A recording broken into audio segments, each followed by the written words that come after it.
بسم اللہ الرحمن الرحیم وَلَقَدْ يَسَّرْنَا الْقُرْآنَ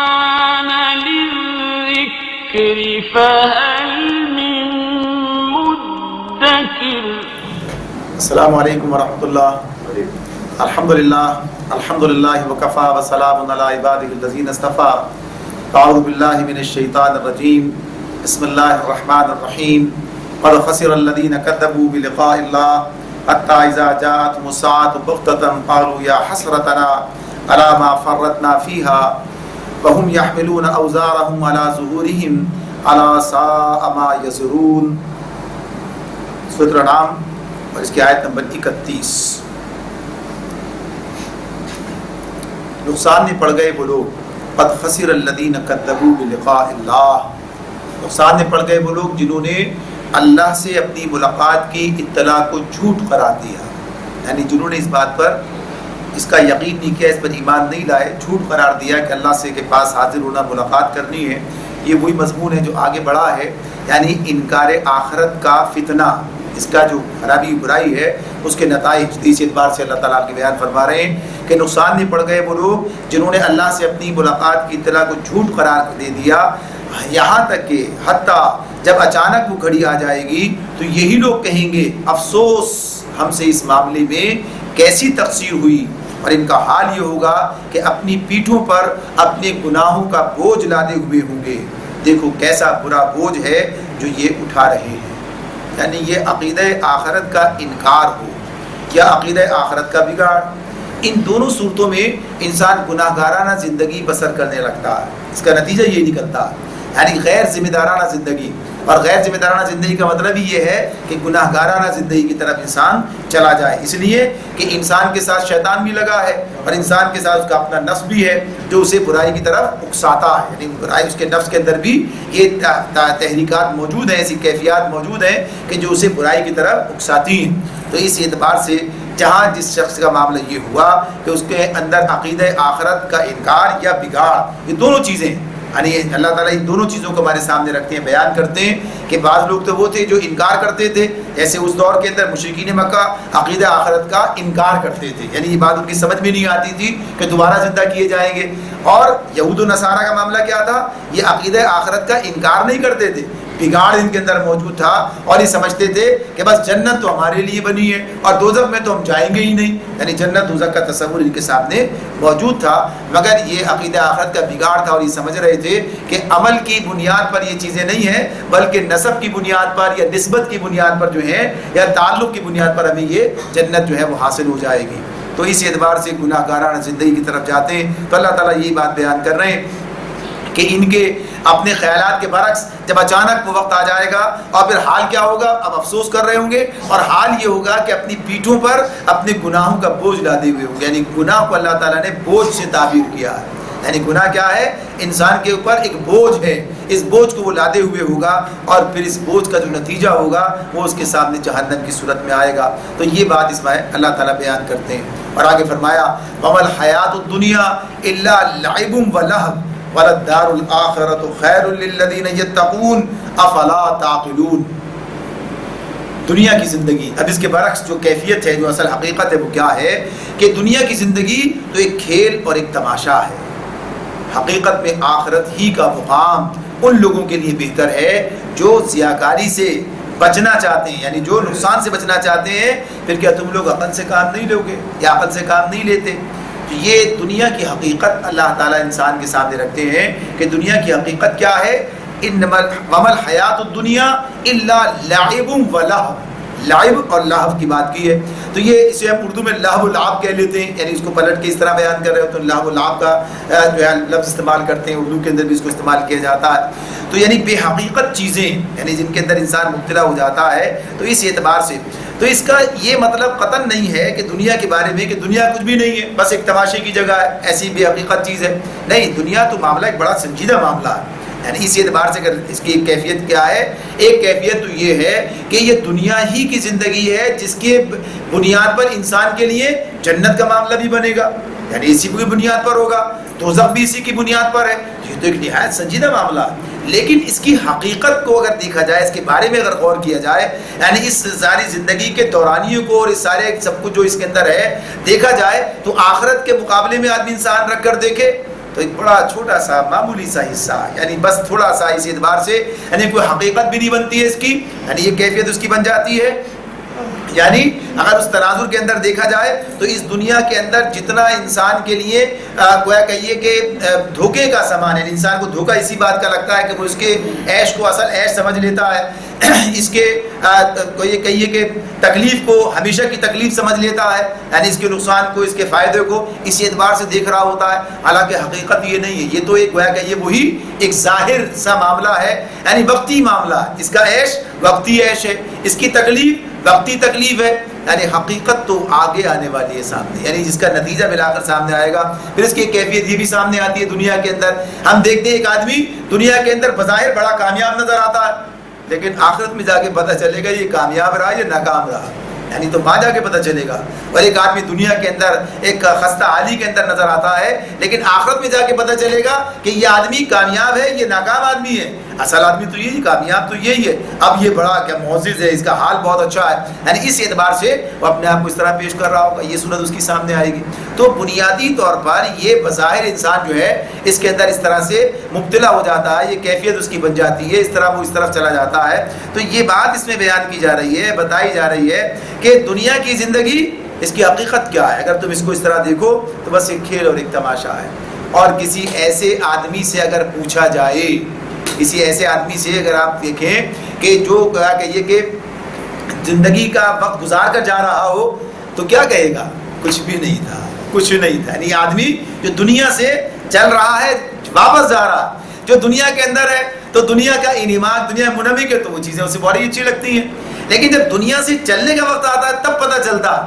آدمی کچھ بھی نہیں تھا، بس ایک ایسے ہی ایک وقت تھا گزر گیا، بس ایک ایسے ہی، یعنی انسان کے سامنے پتہ چلے گا کوئی اس کی حقیقت ہی نہ تھی، لیکن اس ذرا سی چیز کے اندر انسان نے اپنے آپ کو غلط راستے پر رکھ کے نقصان اٹھا لیا۔ تو اس اعتبار سے یہ بات ہے کہ دنیا کی زندگی اصل زندگی نہیں ہے، بلکہ یہ تو ایک وقتی چیز ہے، اور اس وقتی چیز کے اندر اگر تم نے اس اصل کام کو جو اللہ نے تمہارے حوالے کیا چھوڑ دیا تو بہرحال پھر نقصان ہو جائے گا۔ تو اب اس میں اصل اس کو آخرت کے ساتھ موازنے کے طور پر رکھا ہے، تو فرمایا حقیقت میں ولد دار الآخرہ، حقیقت میں آخرت ہی کا مقام خیر بہتر ہے، کس کے لیے؟ للذین یتقون، کس کے لیے بہتر؟ ہر ایک کے لیے نہیں ہے، للذین یتقون، جنہوں نے یعنی تقویٰ کی روش اختیار کی، جنہوں نے نقصان سے بچنے کی کوشش کی، ان کا معاملہ اس اعتبار سے۔ اب دیکھیے بات تو یہی ہے کہ ظاہر سی بات دنیا میں تو سبھی ہیں، لیکن جنہوں نے تقویٰ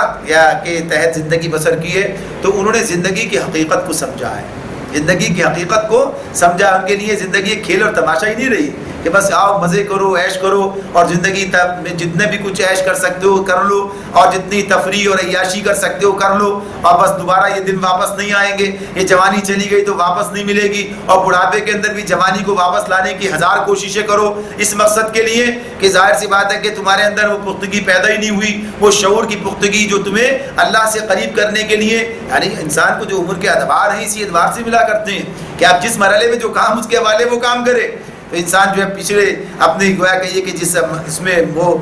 منہمک ہوتا ہے، جو اسے پسندیدہ چیزیں جو ہوتی ہیں انہی کو واپس لانے کی کوشش میں لگا رہتا۔ تو یہ آخرت کا پہ جن کی نظر ہے ان کا معاملہ تو تقویٰ کا ہے، یعنی اللہ سے تعلق کا ہے، جو نقصان سے بچنا چاہتے ہیں۔ افلا تعقلون، کیا تم عقل سے کام نہیں لوگے؟ کیا تم عقل سے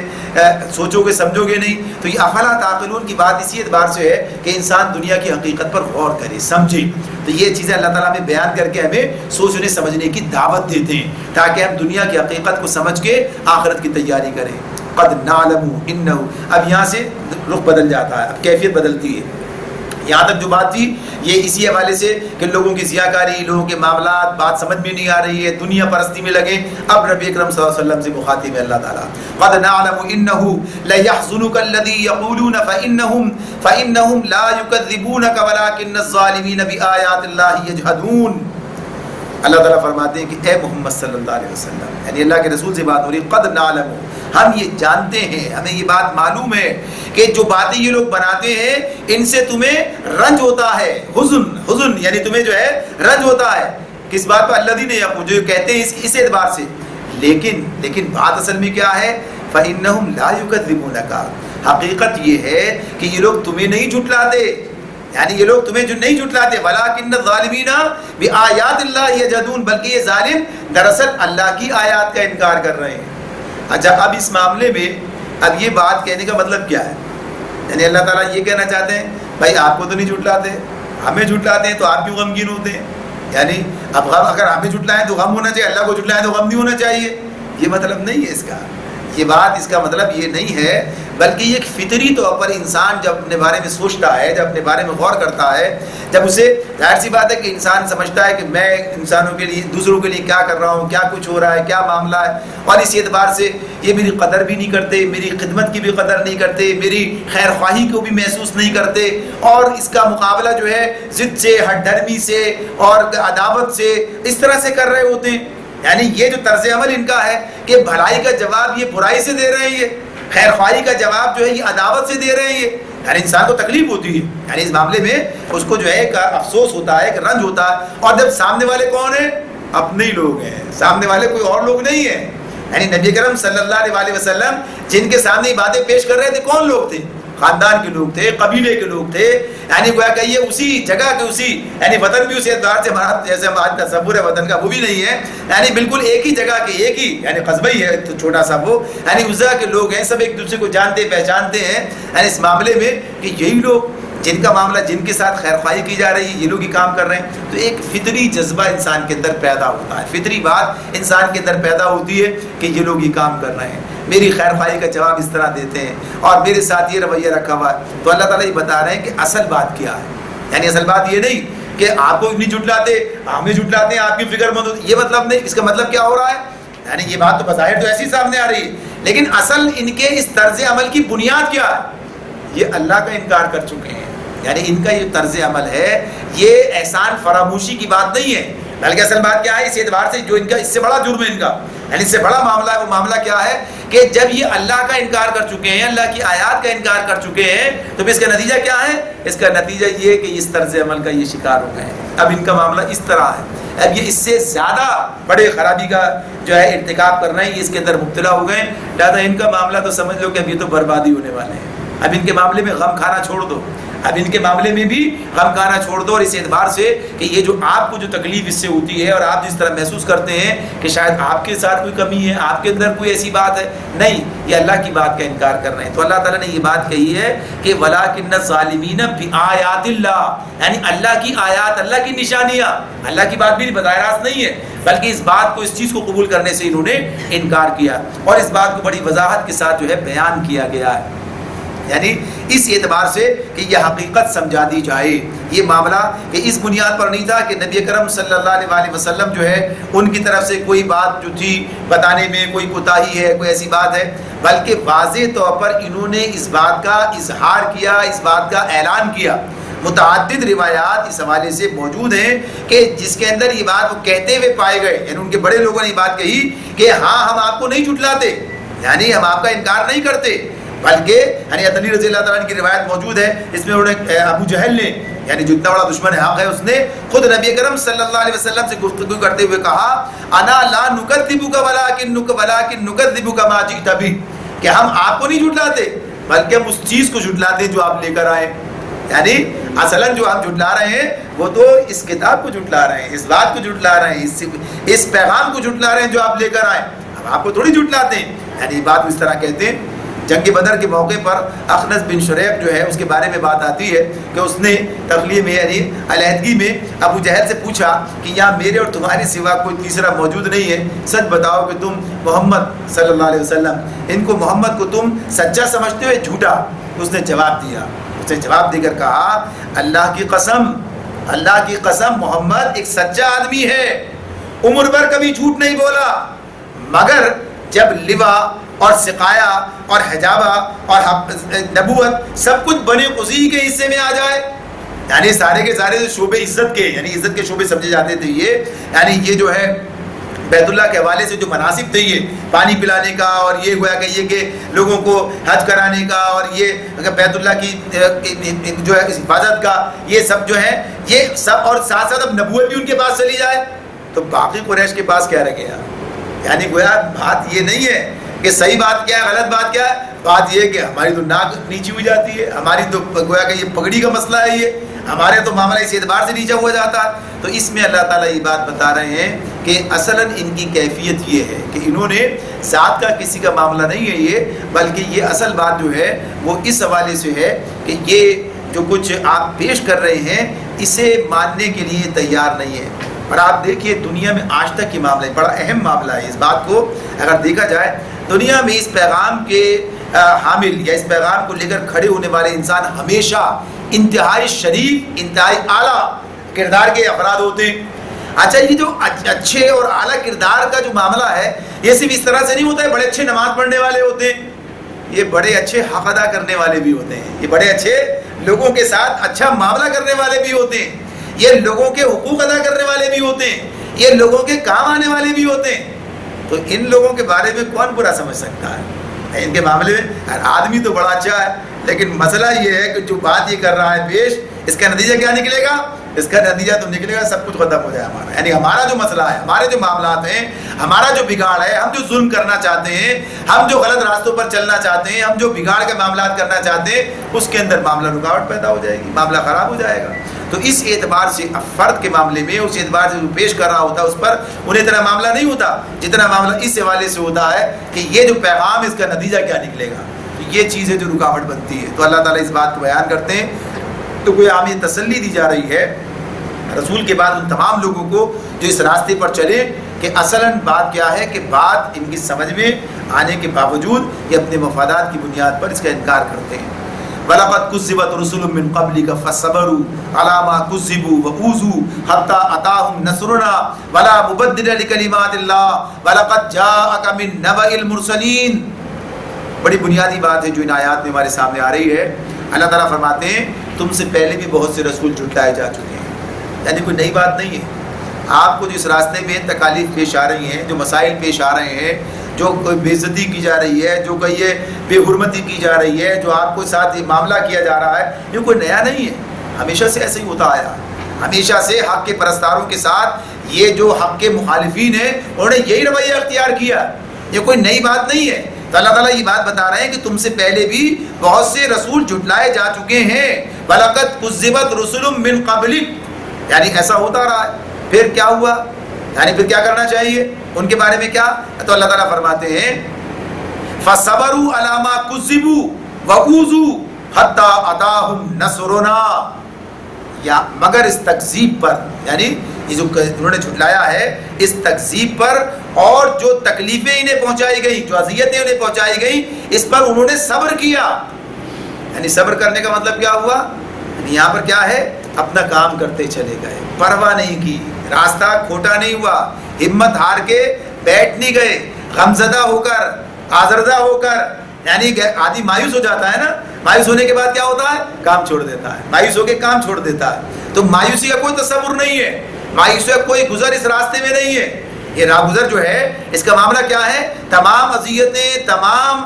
گویا کہ یہ بے حرمتی، یعنی یہ جو بات ہے کہ یہ جو جھٹلانا ہے یہ بے حرمتی کا تو معاملہ ہے۔ اس اعتبار سے کہ انسان کی بے حرمتی کی جائے، اسے جھٹلا دیا جائے، اس کا انکار کیا جائے، تو اس اعتبار سے تو فرمایا اس تکذیب پر اور جو اذیتیں انہیں پہنچائی گئیں ان سب پر انہوں نے صبر کیا۔ حتیٰ أتاهم نصرنا،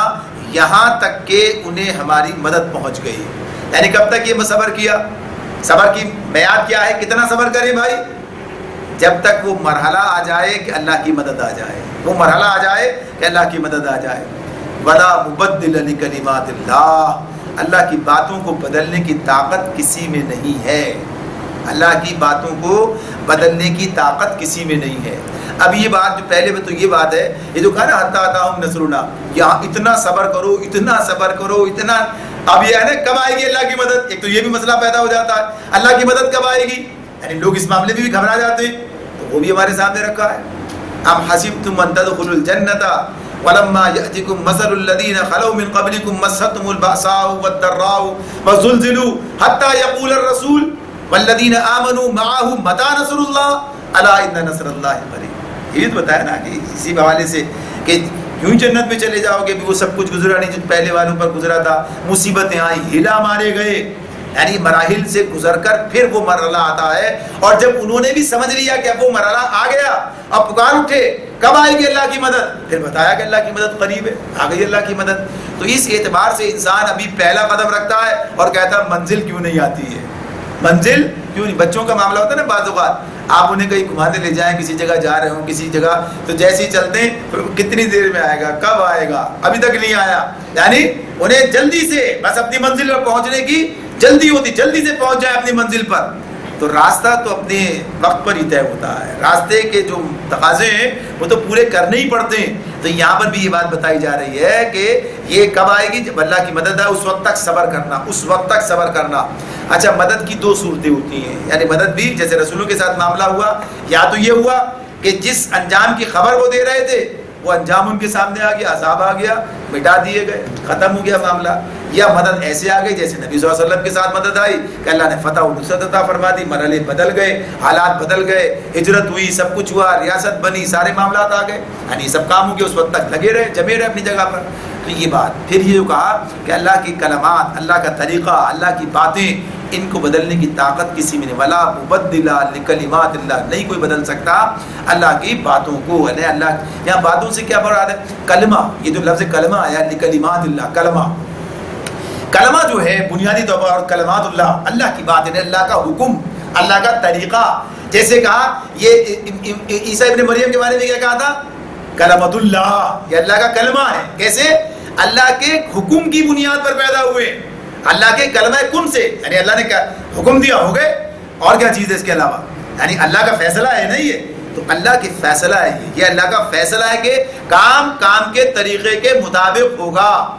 کام کسی کے خواہش پر نہیں ہوگا، کام کسی کے اپنی جو کہیے کہ جو وہ چاہتا اس کی رضا خواہش کیا، اس کی اپنی تمنا اس کے مطابق نہیں ہو، کام تو کام کے طریقے سے ہوگا۔ بات کس سے ہو رہی ہے؟ رسول اور اس کے ساتھیوں سے ہو رہی ہے،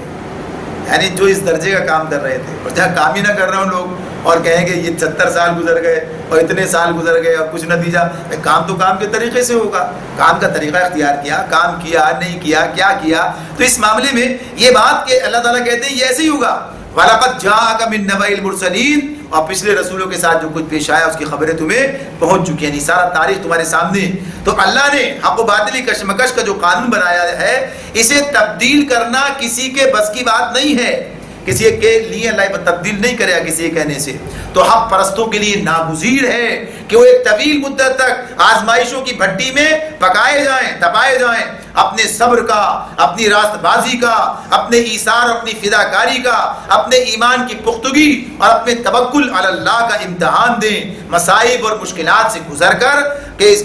اعتبار سے گزر کر اپنے اندر وہ صفات پرورش کریں جو صرف اسی دشوار گزار گھاٹی سے گزر کر پیدا ہوتی ہیں۔ یعنی کچھ چیزیں کب ہوتی ہیں کہ جب آدمی مسائل، مصائب، مشکلات، یعنی جبھی اس کے اوپر وہ راستے کھلتے ہیں، جبھی وہ حقیقت اسے پتہ چلتی ہے۔ تو کہا کہ اور ابتداءً اخلاق خالص، اخلاق فاضلہ اور سیرت صالحہ کے ہتھیاروں سے جاہلیت پر فتح حاصل کر کے دکھائیں۔ اس طرح جب وہ اپنا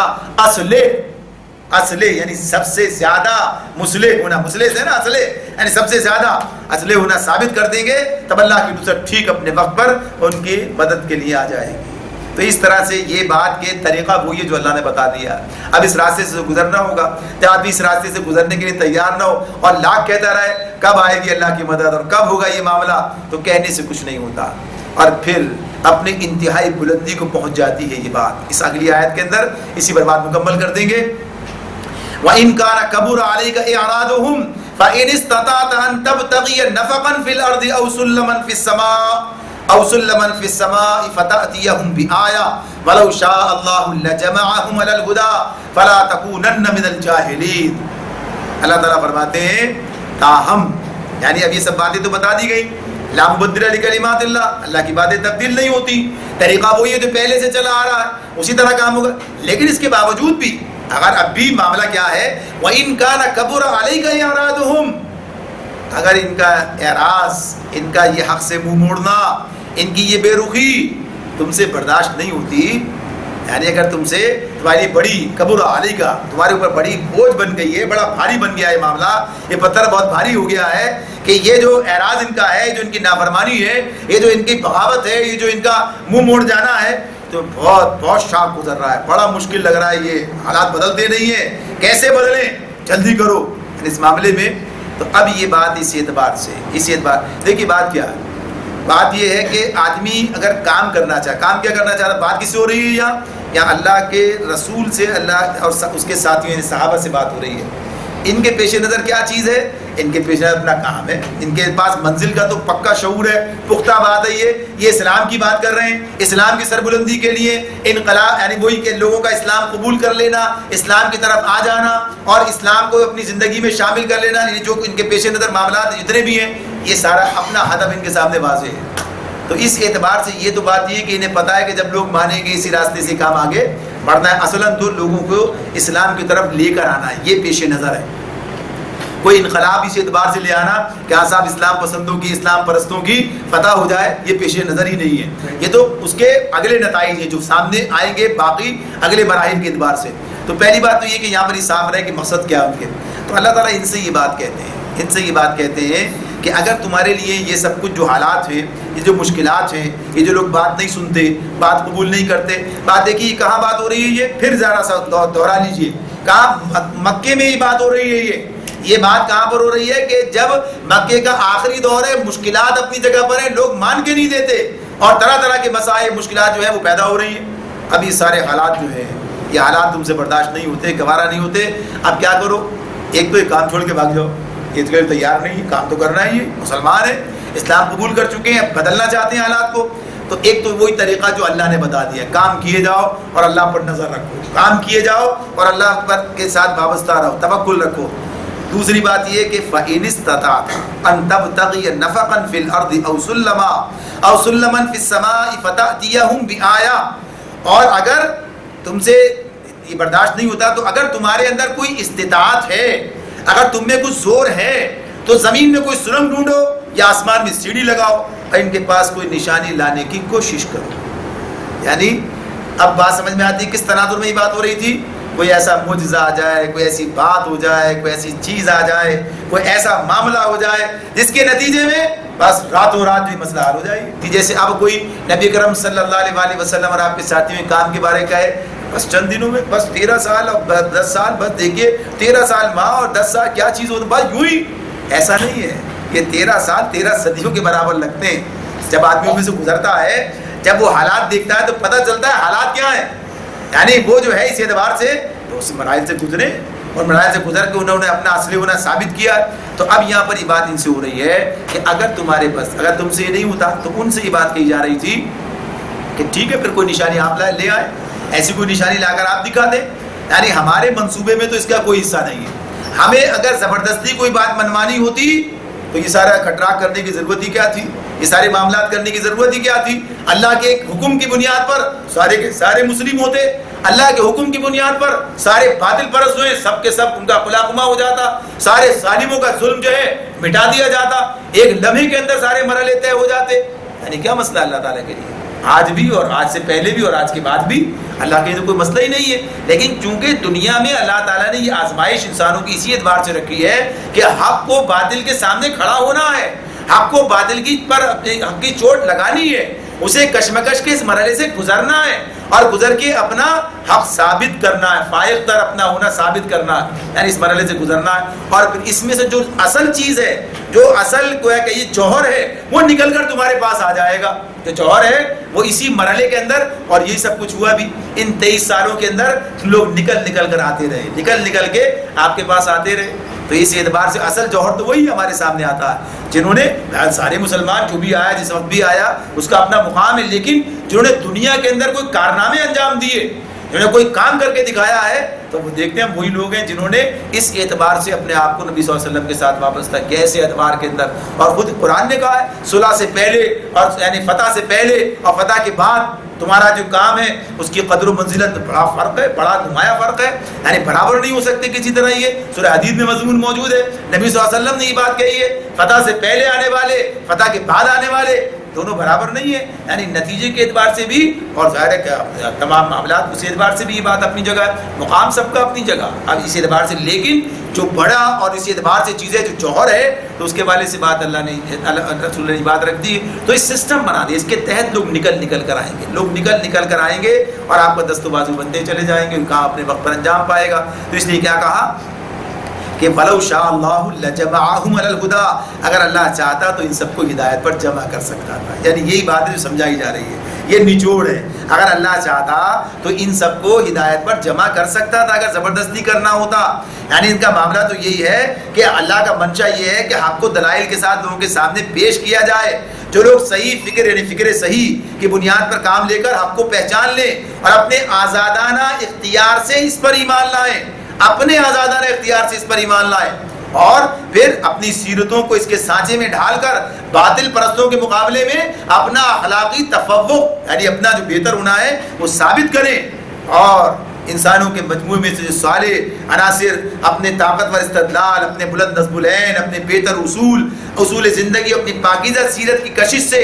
اپنی طرف یعنی اس طرف کھینچتے چلے جائیں، جو لوگ ایسے ہوں گے ادھر آئیں گے، تو اس اعتبار سے باطل کے خلاف پہم جدوجہد کے ذریعے سے اپنے آپ کو ثابت کریں گے۔ یہ طریقہ ہے، یہ سسٹم ہے، یہ نظام ہے جو اللہ رب العالمین نے بتا دیا، تو اس فطری طریقے کو چھوڑ کر اللہ تعالیٰ کوئی اور طریقہ اختیار نہیں کر رہے ہیں۔ جب رسول کے ساتھ نہیں تو کسی اور کے ساتھ کیا ہوگا؟ جب اس دور کے لوگوں کے لیے فلا تکونن من الجاہلین، لہٰذا نادان مت بنو، یعنی یہ معاملہ جو ہے یہ نادانی کی بات ہوگی کہ انسان جو ہے اس اعتبار سے، اور اس کے اندر ظاہر ہے ہر طرح کے لوگ آج کے دور میں سب سے بڑی بات ہمارے لیے رہنمائی ہے اس کے اندر کہ جو آج کے لیے لوگ جلد بازی کا شکار ہو گئے ہیں اور کام کرتے نہیں نتائج حاصل کرنا چاہتے ہیں، چلنے کے لیے تیار نہیں ہیں، منزل کی تمنا کرنا چاہتے ہیں، کھیتیاں اگاتے نہیں ہیں، کھیتیاں کاٹنا چاہتے ہیں، یا اگر تھوڑی سی لگا بھی دیا کوئی درخت تو پھل پکنے سے پہلے ہی اس پھل کو توڑ لینا چاہتے ہیں۔ تو سب کام اپنے طریقے سسٹم کے مطابق، اللہ نے ایک نظام بنایا